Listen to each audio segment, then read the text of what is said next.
So much for joining us today. We know that it's summer, it's busy, and let's be real, you guys have gone to probably a million of these Medicaid, PHE unwinding um, trainings, learning opportunities, webinars, uh, pretty much all year.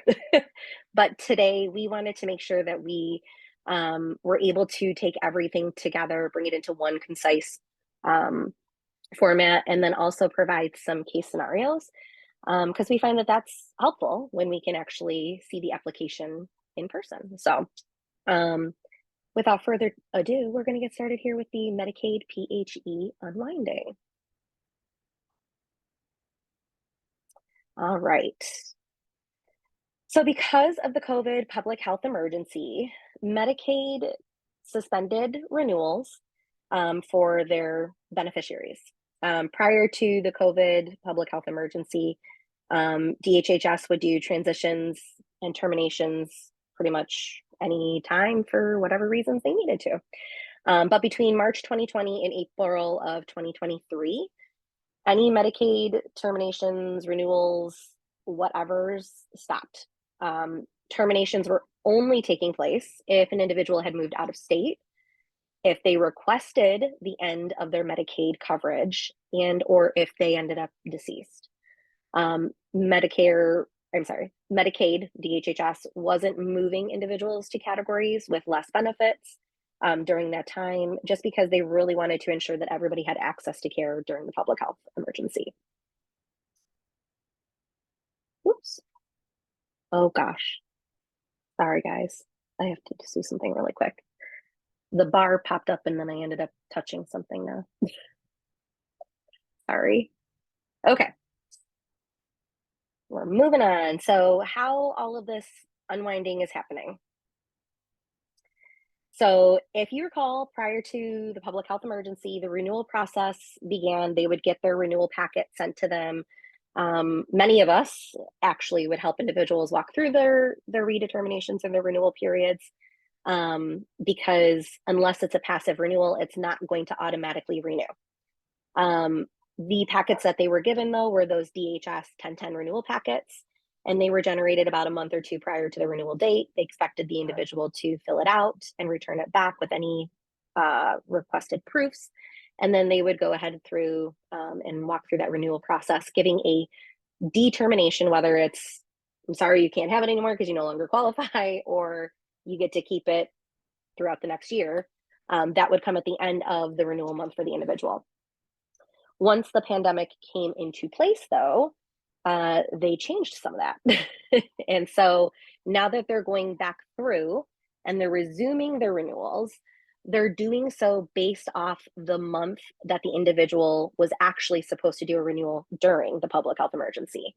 So even if you touched base with a site coordinator and they were able to look something up on DHHS's website called CHAMPS, that actually shows us individuals' Medicaid statuses.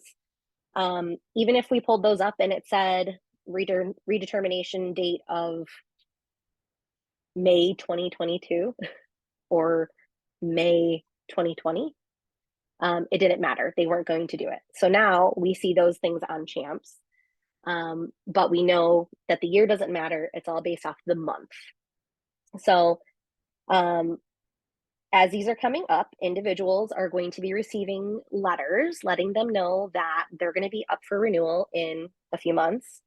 And they're going to let them know about their renewal deadline. And so a lot of individuals are going to be coming to us and they're going to be asking us what they're supposed to do.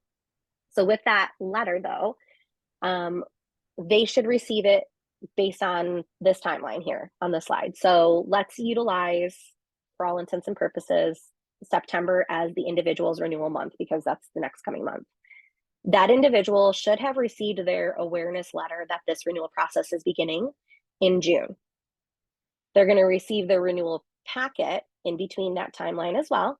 They are expected to get that renewal packet back by the beginning of September so that the DHHS caseworkers can go through that whole DHS 1010 form, the proofs, any changes, income updates, etc. And then they'll process that whole entire redetermination.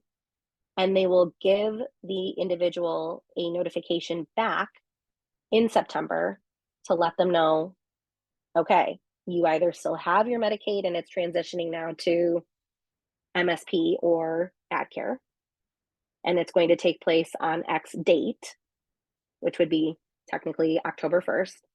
And then they would say you can utilize your Healthy Michigan or whatever they're in currently with DHHS through September 30th.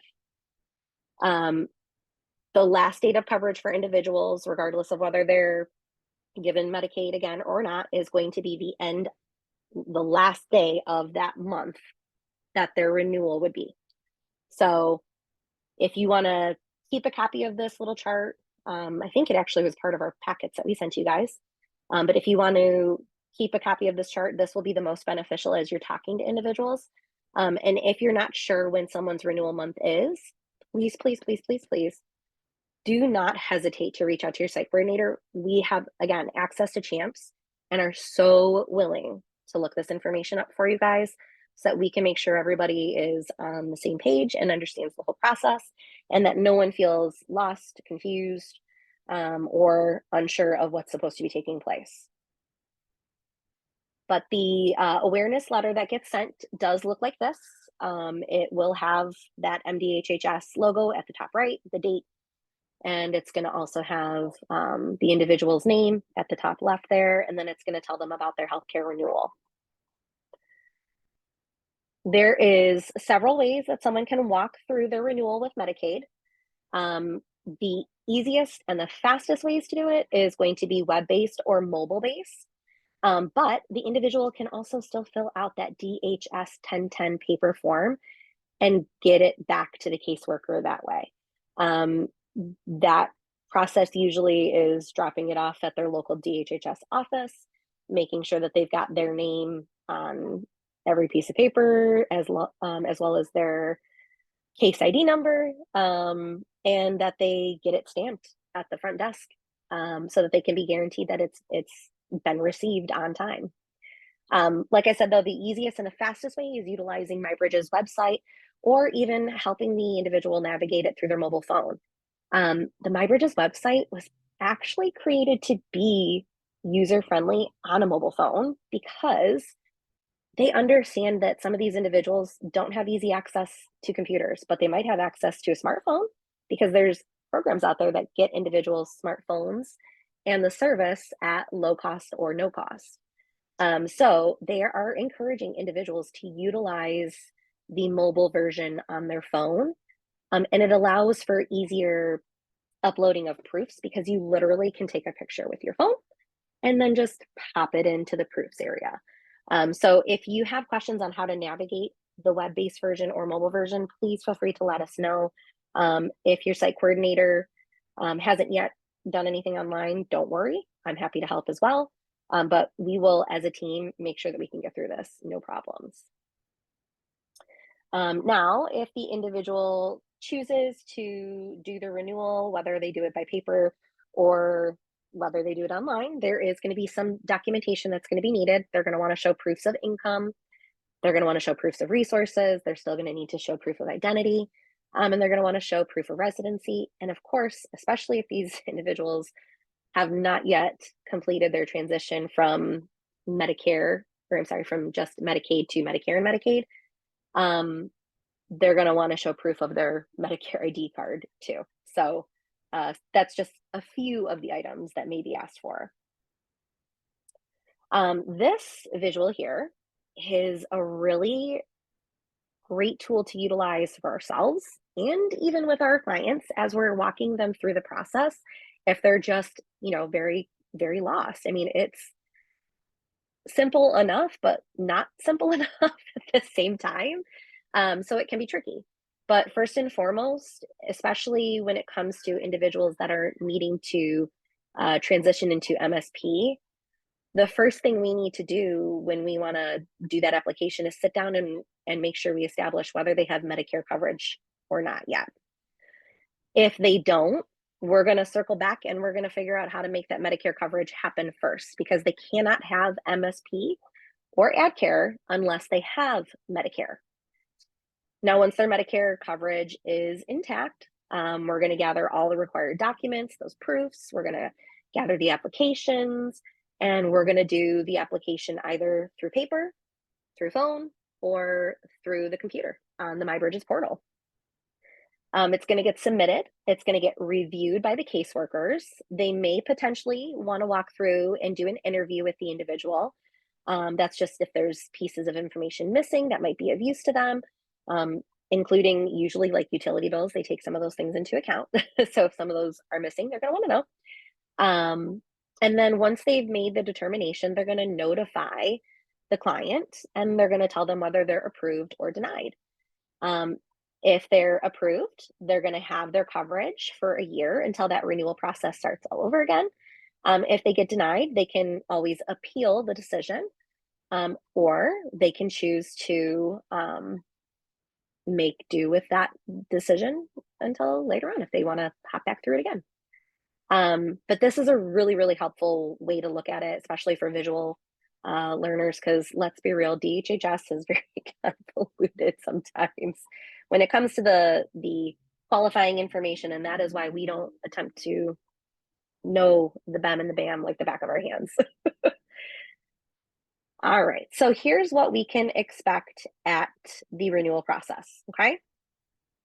First and foremost, they can either be approved for a different level of Medicaid, i.e. AdCare and or MSP, or they can receive a denial for Medicaid. Now, the denial for Medicaid can come for various reasons, which we'll talk about in the next slide. But if an individual receives a less than desirable answer, i.e. denial, they can reappeal to qualify for the assistance again. But there's a couple of different ways that we can lose our Medicaid benefits. First and foremost, if we don't qualify anymore, we're not going to have it. But there's other reasons that some might lose their Medicaid benefits. That could be if they didn't submit their renewal. Some people just ignore their mail and they don't want to open it and they don't want to do the things because we tell them not to necessarily take calls from people that they don't know. So even if DHHS or an insurance policy is reaching out, they might not answer that phone. And so they might not submit their renewal packet just because they don't know what to do. Or they might submit their renewal packet too late and then they still lose their Medicaid benefits. What they can do at that time, though, if they lose those benefits, is reapply, okay? And again, that can be over the phone, it can be on the MyBridges portal on the computer, and it can even be doing it paper and dropping it off or mailing it in. So what should they be doing right now? Well, for those who are not yet to the renewal month, they definitely want to make sure that they're verifying their address with DHHS. We, as counselors, are going to want to make sure that we remind them to check their mail. And we're going to want to remind them that when they get their renewal notice, they're going to want to complete it and submit it ASAP, not to wait on it. When we wait on things, that's when we tend to forget, lose track of time, and we could end up with one of those passive denials because we didn't get it submitted on time. If an individual needs to change their address, they can do so on the Michigan MyBridges portal. And again, that can be on the phone or the computer, or they can contact their local MDHHS office, and or if they still have a caseworker where they are, then let their caseworker know. This here is just a quick view of what the MyBridges homepage looks like. So if you haven't yet hopped onto it, you would see this as the homepage. For an individual who has a MyBridges portal set up already, you would just click that blue login button that's at the sort of-ish top left corner. And then if they didn't have one yet, they could register for one by clicking that white button that says register. I will let you know, though, if an individual needs to register for an account, they will have like a 5 questionnaire page that pops up. It's very similar to those that you would get for like credit checks. So they just want to confirm that you or they are the individual that's needing the assistance. If they can't verify their identity on the Michigan Bridges portal, it does not affect filling out applications or submitting proofs. It only affects their ability to view any letters that are being sent to them through the mail, online, or being able to verify that they've submitted a proof already on the MyBridges portal, but it does not affect their ability to fill out an application and submit things on time. All right, so what to know regarding Medicare with these Medicaid PHE unwinds? First and foremost, many Medicaid enrollees may remain eligible for their Medicaid. Therefore, we want to make sure that they update their contact information so that they're getting their renewal forms on time and getting things submitted on time. Secondly, there is special enrollment periods that are available for those who had not yet enrolled into Medicare, even though they were eligible during the PHE. And that is available for those that need to enroll into Medicare and marketplace coverage. I know that the bulk of us strictly only work on the Medicare end, but if we have any RAs out there that do end up assisting individuals, this SEP, while the timeline may be different and I can't speak to it, the SEP does coincide for the marketplace coverage as well. For those that are just now enrolling into Medicare and had it during the PHE, they also are going to receive a Medicare supplemental guarantee issue, which we're going to actually talk about in the next coming slides. And then also these individuals have a right to appeal unfavorable decisions. So again, if they get a denial, they absolutely can walk through an appeal process and appeal DHHS and see about getting that reinstated.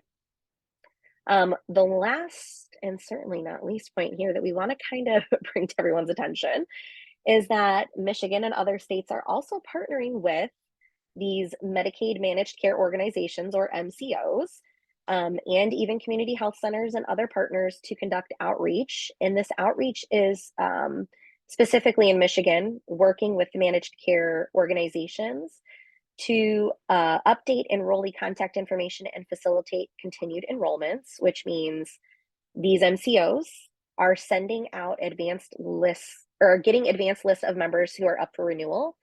They are able to get lists of members that are disenrolled, therefore they no longer are eligible for that plan, i.e. the D-SNPs, and or they are accepting and updating contact information for the individual to get to DHHS. This is something really helpful.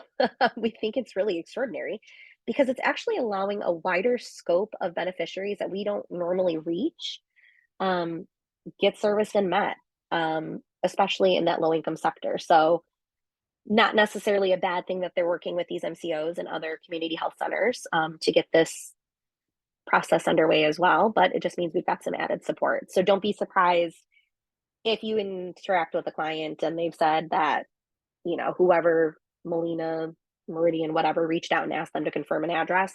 That is absolutely a legit thing that is happening. All right, so the SEP, or the special enrollment period, that is going to be available for Medicare and marketplace coverages. This is going to be for individuals who are no longer eligible for Medicaid and are eligible for Medicare. They can enroll into Medicare via this SEP. It is available for up to 6 months after an individual's Medicaid coverage ends. The coverage can begin either the month after their enrollment into Medicare, or they can make it retroactive to the date that their Medicaid ended. So like that's especially useful for those that might be signing up in month 3 or 4 and they might have wanted that coverage so that there's no lapse there. Those individuals can absolutely ask for the retroactive coverage to their Medicaid end date. However, we do want to make sure that you guys let those individuals know that if they no longer have MSP and they're enrolling into Medicare and they want retroactive coverage, they're going to have to pay the premiums on those retroactive months if they choose to go that route. So that way they're not met with a surprise bill. There is also no late enrollment penalty for these individuals because, again, this is a special enrollment period due to special circumstances. When it comes to the Medigap guaranteed issue during this PHE unwinding, this guarantee issue came in from under the Department of Financial and Insurance Services, or DIFS. The director sent out a notice that actually one of our awesome counselors was able to get to us. And so we were able to get this information here on the slide. But the Medigap guarantee issue under the public health emergency is for those that became eligible for Medicare and are eligible to enroll in Medicare supplemental plans during their annual or their regular open enrollment period. During that period, Medicare supplement insurers are required to enroll applicants and are prohibited from discriminating in the pricing of the Medicare supplemental policies on the basis of the applicant's health status. The director also concluded that these provisions apply to applicants for Medicare supplemental policies who, as of the date of application for a Medicare supplement policy, are enrolled in Part B, so they have to have their Part B in place. They remained enrolled in Medicaid due to the suspension of redeterminations during the PHE and were not disenrolled or terminated until at least 6 months following the effective date of their enrollment into Part B, or if they enrolled in Part B for the first time upon termination of their Medicaid due to the unwind. So even if they went and they applied for Medicare A and B during the PHE and they had their Medicaid still intact and they were utilizing both, they can't clearly jump into a Medigap policy when they're still in Medicaid. However, if they're losing their Medicaid because they no longer qualify for it, and this is at least 6 months after their effective date of Part B, and due to the PHE unwind and the termination of Medicaid, they have access to the guarantee issue and they can utilize that to get into a Medigap policy. People who apply for Medicare supplemental policy are going to need to do so during the 63 days following the ladder of either their notice of termination or disenrollment from Medicaid, or the date of termination from Medicaid completely. So if they choose to disenroll, let's say they end up qualifying for a $1,700 spend down for OMBI because that's how much they're over the income limits, they may choose that they don't want to keep Medicaid. So if they choose to disenroll, they have 63 days following the latter of the two, either their decision to disenroll from Medicaid or the date in which the Medicaid is terminated. They will need to apply during the first 6-month period following their enrollment into Part B if they are new to Medicare. And they will want to, no matter which route they went, enrolling into Medicare prior to the PHE unwind, but not being able to get into a Medigap, or whether they're enrolling for the first time because their Medicaid terminates. They are going to want to make sure that they provide their DHHS termination letters to the Medigap company that they're applying through. So then that way they have that information and can utilize it as the SCP or the guarantee issue that they need it to be. All right, so here's what we need to know regarding LIS and Medicare. So LIS enrollments are not going to automatically terminate at the same time as Medicaid. If Medicaid is lost before July 1st, those beneficiaries get to keep their LIS through the end of this calendar year. If they think that they would qualify for next year, or if they want to reapply, they would have to do so to have it next year. They're going to receive that LIS eligibility gray paper in the fall in September. And so that will let them know whether it's going to end because they don't qualify, and it'll tell them why, or they'll receive additional correspondence on what to do further if they need to do anything else. If an individual had lost their Medicaid after July 1st, these beneficiaries get to keep their LIS for the remainder of this calendar year and all of next calendar year. They do not need to do a redetermination for 2024 at all.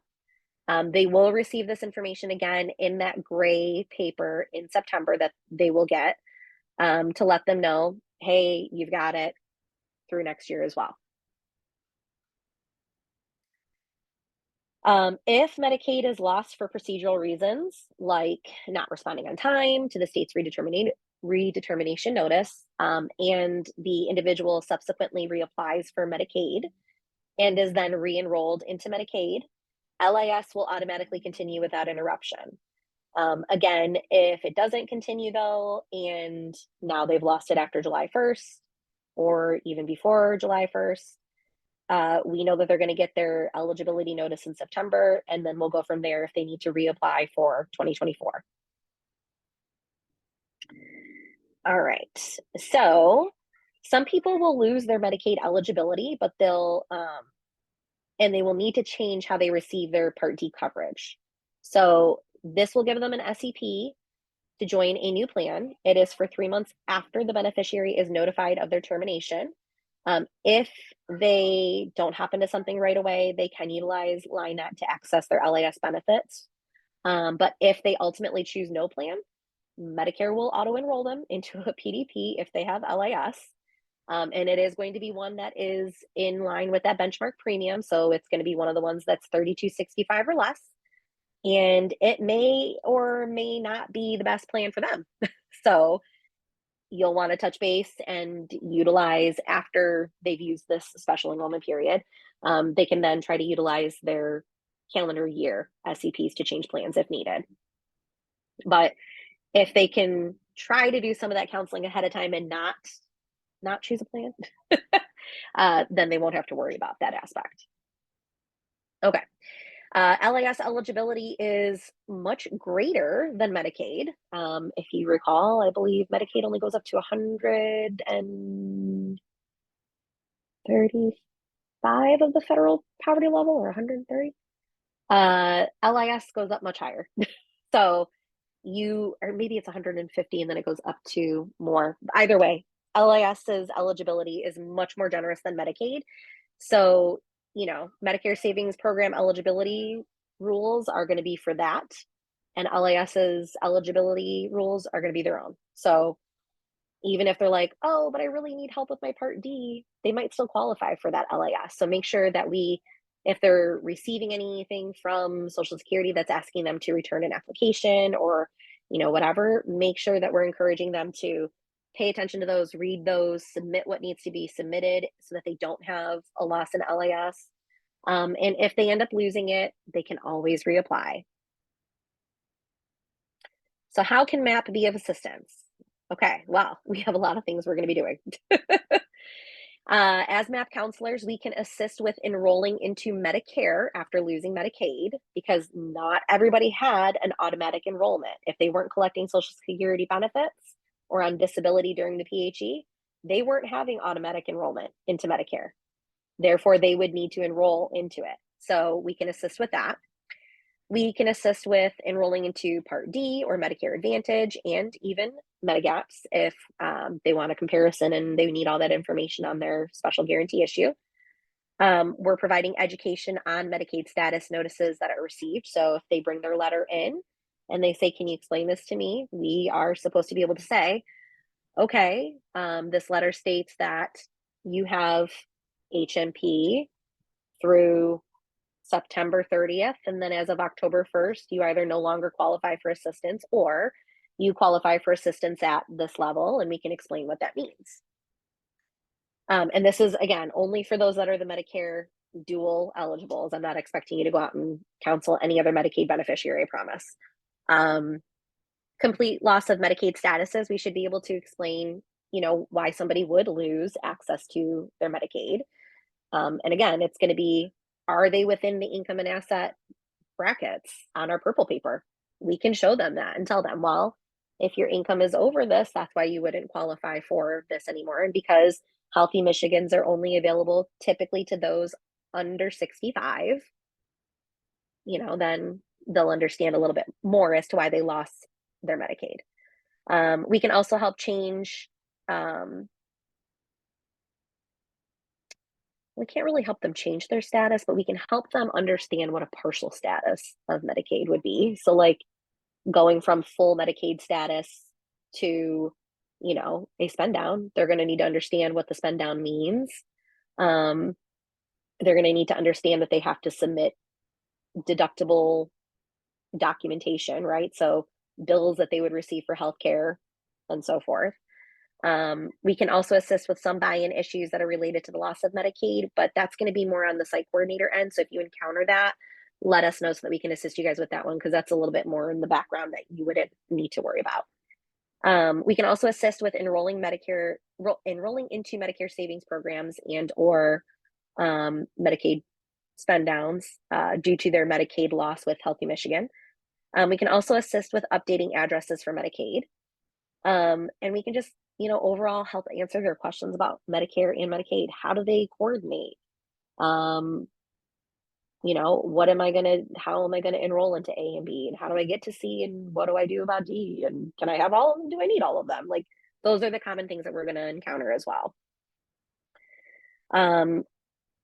For those beneficiaries, though, that are aging into Medicare during the Medicaid PHE unwinding, they're going to want to enroll into Medicare Parts A and B via Social Security during their initial enrollment period or an SEP. They have one. They might want to enroll into an MA plan or a PDP once they receive their Medicare ID card. They might want to make sure and notify DHHS of their Medicare enrollment so that they can transition into an MSP. But if they're doing this and it's not technically their renewal month and they have extra time still, any notification to DHHS of a Medicare enrollment should automatically prompt an immediate renewal now. This potentially could change the renewal dates, again, making it take place earlier versus later. So that is something that we do want to make sure that these individuals know as well. But we have in recent past couple of months in Washtenaw County encountered individuals that at DHHS are not prompting an immediate renewal. So if you need assistance with that, or if you need a little extra advocacy, you just let us know, and we're happy to do that as site coordinators. We can absolutely place calls into folks as needed and try to assist as much as possible. All right, so we are now to where we're going to walk through some casework scenarios, and Sharon is going to hop on in here, and she is going to go ahead and walk us through those. All right. Hello, everyone. Hey, the thumbs up if you all can hear me well. All right, perfect. So we're going to go over some case scenarios, as Melissa mentioned. This one is in regards to the special enrollment period, also known as SEP. So special enrollment periods are available for Medicare and Marketplace coverage. So the scenario: Sally was 64 when PHE came into effect. She is now 67 and hasn't enrolled into Medicare yet. Can she enroll into Medicare? If you all would like to answer in the chat, that would be great. We can make these questions interactive, and we could take them one by one.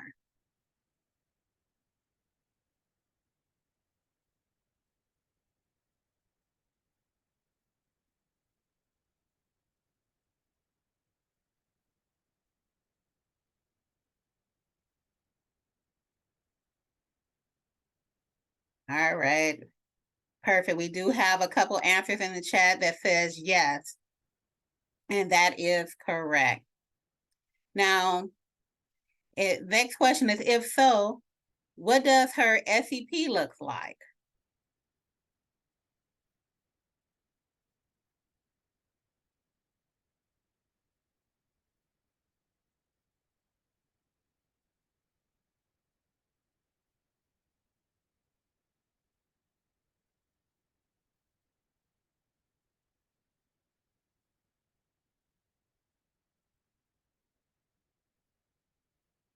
All right, so the SEP is available up to 6 months after an individual's Medicaid coverage ends. The individual can choose to have Medicare coverage begin either the month after enrollment or retroactive to the date their Medicaid ended. All right. There will be no enrollment penalties.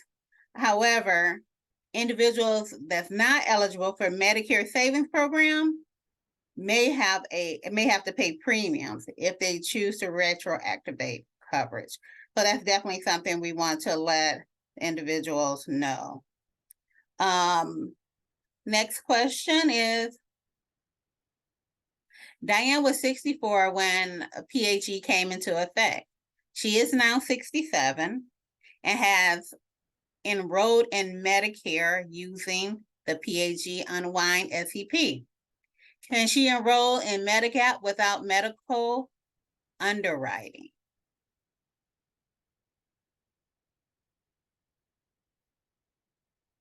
So what do you all think?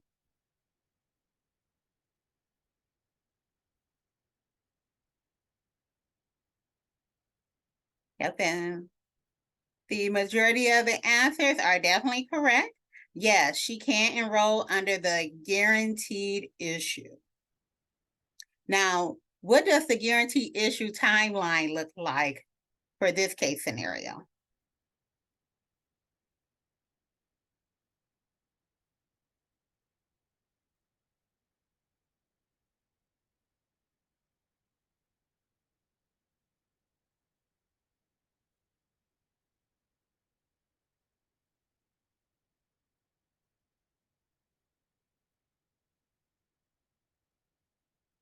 All right, and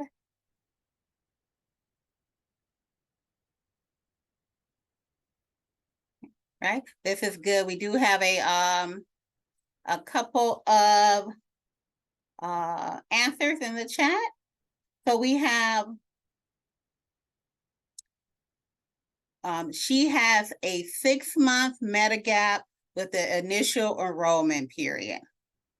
So enrollment into Medigap immediately after enrolling into Medicare from the PHE Unwinding guarantee issue, she will have 6 months Medigap at initial enrollment period.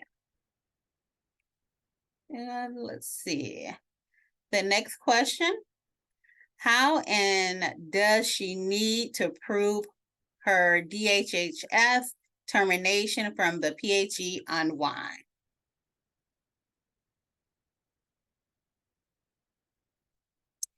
And that answer is simply, she would need to prove it. Yeah, that is correct. She can provide the termination letter from DHHS being submitted with her Medigap application. So great job. All right, do we have another scenario?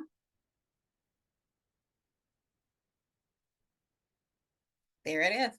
Okay, Sam was 64 when the PHE came into effect.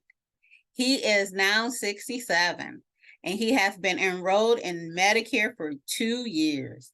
He never enrolled in a Medigap due to Medicaid PHE and just lost his Medicaid from the Unwind. Can he enroll in Medigap without medical underwriting?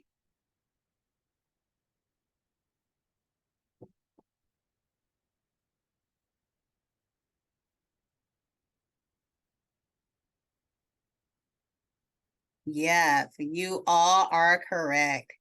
He can enroll under the guaranteed issue. And now, if so, what does his guaranteed issue timeline look like?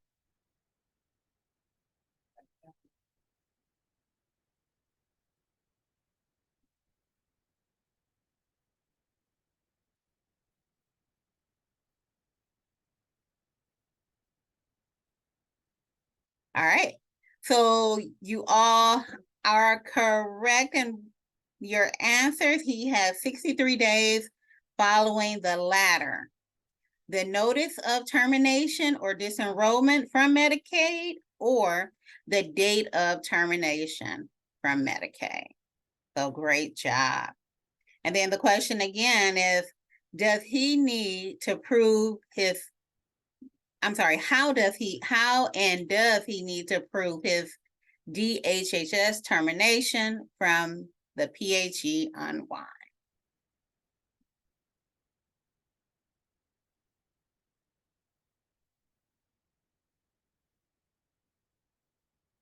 Yes. Yes, he will need to prove it and can do so with termination letter from MDHHS being submitted with the Medigap application. And I do believe a couple of you all have asked, can these questions and answers be available for you? I think we can get these available for you, but we can, Melissa. I saw your head nod. All right, perfect. All right, so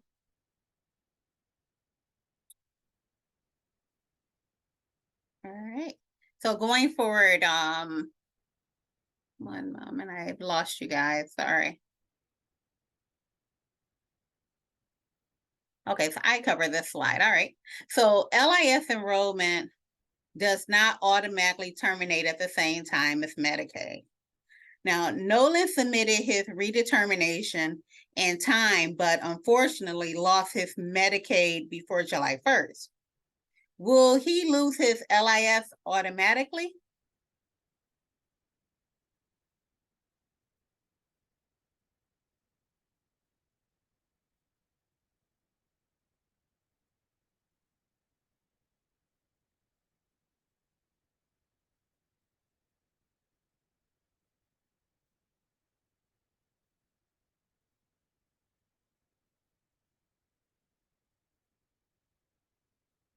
All right.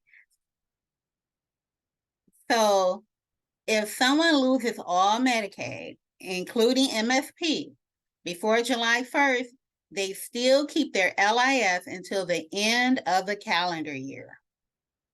For the following year, they must apply for LIS, and SSA will redetermine their eligibility based on their income and assets. A great job, team. Now, will they get to keep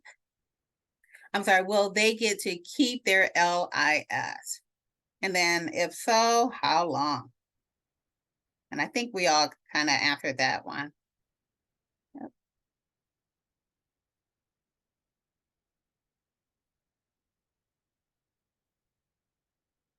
All right. Medicaid sends a notice on gray paper regarding LIS eligibility in September, including LIS application. The enrollee may receive additional correspondence from SSA asking for more information. All right, so next scenario. Clementine submitted their redetermination in time, but unfortunately lost their Medicaid after July 1st. Will they lose their LIS automatically? Will they get to keep their LIS? If so, for how long? And then will they need to reapply? So we're gonna do all these questions in one.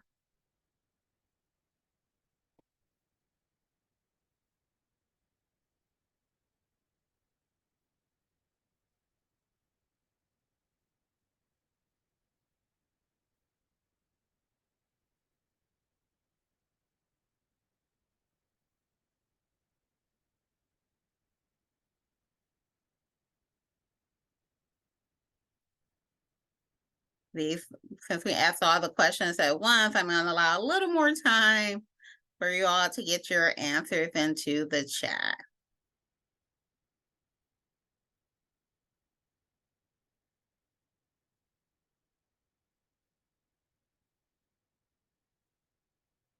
All right, thank you.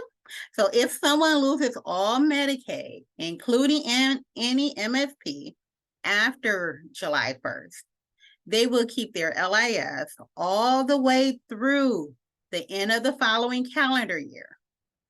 SSA will not redetermine their LIS eligibility until the next year. Medicare sends a notice on gray paper regarding LIS in September, including a LIS application.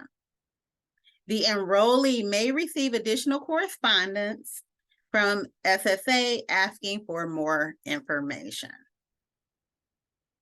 All right, so great job, everyone. And so now we're going to go over the resources and where the information was found. And then, of course, this is attached in your packet. So we use My Bridges, DHHS, the county office, DHHS in PHE, Justice and Aging, and Kaiser Family Foundation. So you all have an electronic link of this. You could all click onto the individual links if you have more any additional questions, or you want to find your resources, you can do so from the email that you received from the coordinators. If you don't have it or you need updates, please, you can reach out to us as well. This is the funding statement. And now we're going to open it up for questions. And also this is our contact information. Sherry's contact information is there, Melissa, myself, and also Bev. So if you have questions, please just reach out to one of us and we can assist you. Now, there were some questions in the chat as Melissa was presenting. And okay. I'm going to really quick pause the recording so then that way we can answer some of those. Well, actually we'll answer the chat questions first then. How about that? Okay. All right, perfect. And I'll ask the questions. All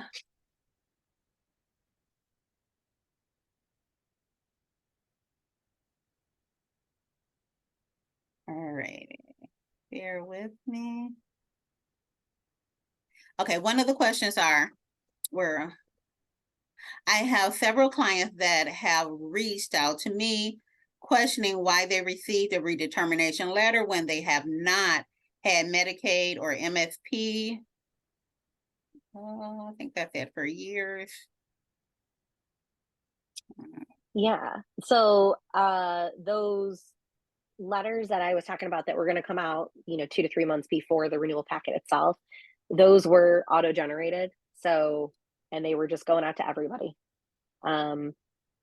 Unfortunately,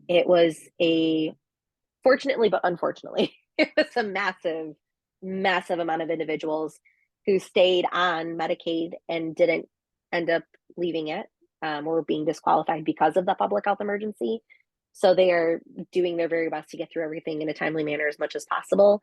And so sending out some of those renewal letters in bulk helped save some of that time for them. But if they don't have it, they don't have to do anything with it. And that's the beauty of it. You literally can say to them just that. If you don't have it and you haven't had it for years, you don't have anything to do with it. It's okay. It's not anything that somebody's scamming you on, especially if you're not resubmitting anything, right? They're not going to get anything anyways. So it's totally okay. And if they just were part of that bulk mailing, then that's unfortunately what it was. All right, thank you for that answer, Melissa. Mm-hmm. And there was another question. Had a client in late July for whom I found the DIFF order for guaranteed issue. I'm sorry, something popped up and I can't see it. Oh, 1 moment.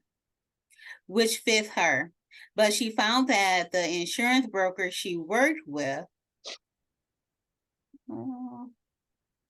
I need to move this to another side. 1 moment. Let me see if I can move the chat because I keep getting pop-ups. No worries. Sorry about that. Like everything is right there. Let me go back up. It's the joys of dual monitors. Yeah. And I am on a dual monitor, but all right. Yeah. So Okay, there you go. if Oh, somebody misses their deadline for the guarantee issue and it's no fault of their own, right? They're trying to do the things. I would just make sure that we've got all documentation, who they spoke with, at the various places, what places they called, and then we absolutely can file with diffs, and you can reach out to your site coordinator for assistance with that. We are happy to do that. Because if the insurance company isn't going to abide by the rules that diff sets, guess what? They can have consequences. I'm all about that. I am here for it.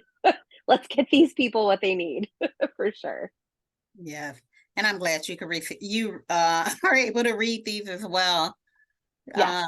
So perfect. Thank you for that. And then there Yeah. was 2 questions that just popped in.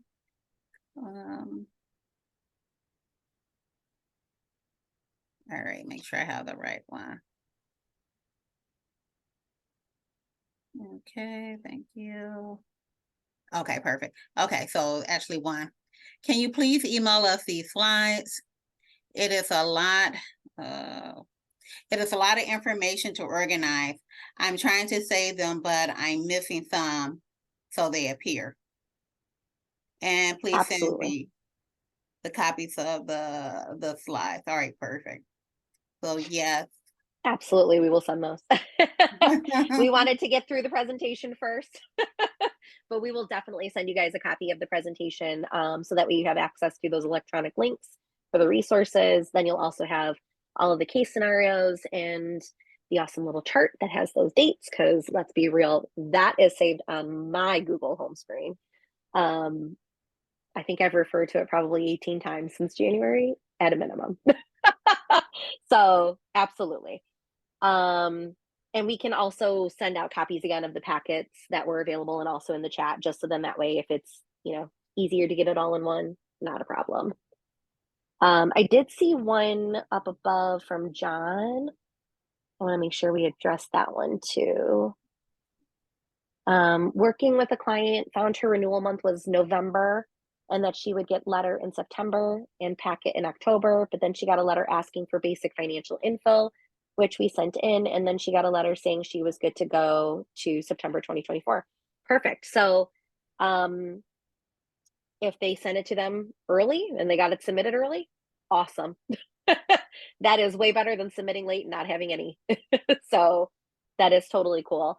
And like I said, some of these people that are new to Medicare and just getting their Medicare now versus having enrolled into it during that timeline of the PHE, they should automatically prompt their renewal to take place sooner, because that should automatically prompt a transition now. Since all of the redetermination started back up in April, the processes are supposed to be like they were before, where we were able to do that. So yeah, should not be a problem. If there are I am any other gonna, questions, you all can raise your hand and perhaps we can unmute you or you can unmute yourself. yep,